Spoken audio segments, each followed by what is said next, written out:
Guys, ഭയങ്കര simple ആയിട്ട് നമുക്കൊന്ന് സ്ലൈം ഉണ്ടാക്കി നോക്കിയാലോ. സ്ലൈം എന്ന് പറയുമ്പോൾ തന്നെ ആദ്യം മനസ്സിലേക്ക് വരുന്നത് എന്താ, ആക്ടിവേറ്റർ ഇല്ലാണ്ട് ഈ ഒരു സാധനം ചെയ്യാൻ വേണ്ടി പറ്റില്ല. എന്നാൽ പിന്നെ ആക്ടിവേറ്റർ തന്നെ ആദ്യം ഉണ്ടാക്കാം. അത് ഉണ്ടാക്കിയെടുക്കാൻ വേണ്ടിയിട്ട് 2 സ്പൂൺ സർഫ് എക്സലും 1 സ്പൂൺ ഉപ്പും എടുത്തിട്ട് മിക്സ് ആക്കി വെക്കുന്നുണ്ട്.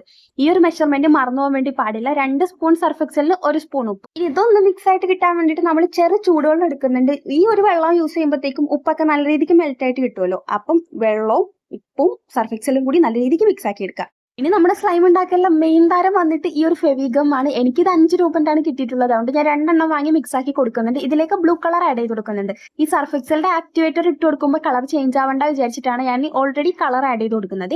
ഇനി അതിലേക്ക് ഞാൻ 2 സ്പൂണാണ് ആക്ടിവേറ്റർ ഒഴിച്ചിട്ടുള്ളത്. അപ്പോഴത്തേക്കും നമ്മുടെ സ്ലൈം കൂടെ സെറ്റ് ആയിട്ട് വന്നിട്ടുണ്ട്. ഈ ഒരു ആക്ടിവേറ്റർ ഞാൻ ഇതിനു മുമ്പ് ട്രൈ ചെയ്ത് നോക്കിയിട്ട് പാളിപ്പോയതാണ്. പക്ഷെ ഇപ്പോൾ ഞാൻ മെഷർമെന്റ് ഒക്കെ നോക്കി എടുത്തപ്പോൾ എനിക്ക് പെർഫെക്റ്റ് ആയിട്ട് കിട്ടിയിട്ടുണ്ട്. നിങ്ങൾക്ക് എന്താണെങ്കിലും ട്രൈ ചെയ്ത് നോക്കാൻ വേണ്ടി പറ്റും. നമ്മൾ പുറത്ത് പോയിട്ട് സ്ലൈം വാങ്ങിക്കുമ്പോൾ ഏതാണ്ട് ഒരു 35-40 രൂപയ്ക്ക് ഉണ്ടാകും. ഇതിന് വേണ്ടിയിട്ട് ആകെ 10 രൂപന്റെ ആ ഒരു സർഫ് എക്സലിന്റെ പാക്കറ്റും 10 രൂപക്ക് ഗമ്മും മാത്രം വാങ്ങിയിട്ടുള്ളൂ. ആകെ 20 രൂപന്റെ ചിലവേ വരുന്നുള്ളൂ. നല്ല അടിപൊളി സ്മൂത്ത് ആയിട്ട് തന്നെ കിട്ടിയിട്ടുണ്ട്. അപ്പൊ ഇഷ്ടമായിട്ടുണ്ടെന്നുണ്ടെങ്കിൽ എല്ലാവരും ഒന്ന് ട്രൈ ചെയ്ത് നോക്കുക. കാണിച്ചതിന്റെ പേരിൽ ഒരു ലൈക്ക് ഒക്കെ തരൂലേ.